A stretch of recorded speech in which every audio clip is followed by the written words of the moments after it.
Guys ये बात है उस समय की जब वाइट 444 के हाथ गलती से मैजिक क्यूब लग जाती है। उसके बाद वो मैजिक क्यूब की सभी शक्तियों को अपने अंदर ले लेता है और अब वो फ्री फायर वर्ल्ड का सबसे शक्तिशाली बंदा बन जाता है। उसके बाद सबसे पहले वो राइस्टार को मारकर खत्म कर देता है और उसे दूर कहीं भेजवा कर कब्रिस्तान में फेंकवा देता है। इतना ही नहीं, राइस्टार के सभी दोस्त भी वाइट से छुप कर रहने लगते हैं, क्योंकि अगर वाइट इनको देख लेगा तो उसी समय सबको खत्म कर देगा।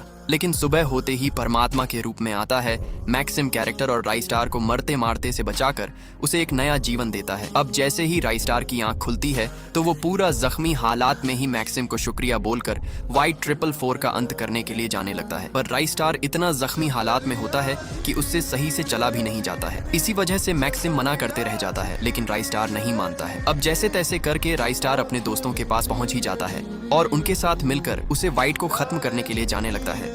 लेकिन ज्ञान भाई और अज्जू भाई उसे रोक लेते हैं और कहते हैं कि अभी अगर हम उसको मारने के लिए जाएंगे तो हम लोग खुद ही उसके सामने नष्ट हो जाएंगे। इसलिए वो लोग वाइट से छुपते हुए सीधा आ जाते हैं हयातो के पास। फिर वाइट के बारे में सभी बातों को बताते हैं कि कैसे वो फ्री फायर वर्ल्ड को नष्ट करने पर लगा है। इसलिए अब हयातो जाता है और बचे हुए उस आखिरी मैजिक क्यूब को प्रकट कर देता है। उसके बाद उस मैजिक क्यूब को राइस्टार को देने ही वाला होता है, तभी वहां पर वाइट 444 भी पहुंच जाता है। जिसके बाद हयातो डरते हुए उस मैजिक क्यूब को राइस्टार की ओर फेंक देता है, लेकिन वाइट भी उसे पकड़ने के लिए चला जाता है। अब आगे जो हुआ उसे देखने से पहले अगर आप भी मेरी तरह राइस्टार को पसंद करते हैं तो वीडियो को लाइक करके चैनल को सब्सक्राइब करके कमेंट आई लव राइस्टार लिखो। पर राइस्टार बड़ी मुश्किलों से उस मैजिक क्यूब को ले लेता है और उसके बाद तो वाइट 444 को बड़ी मुश्किलों के बाद खत्म कर ही देता है।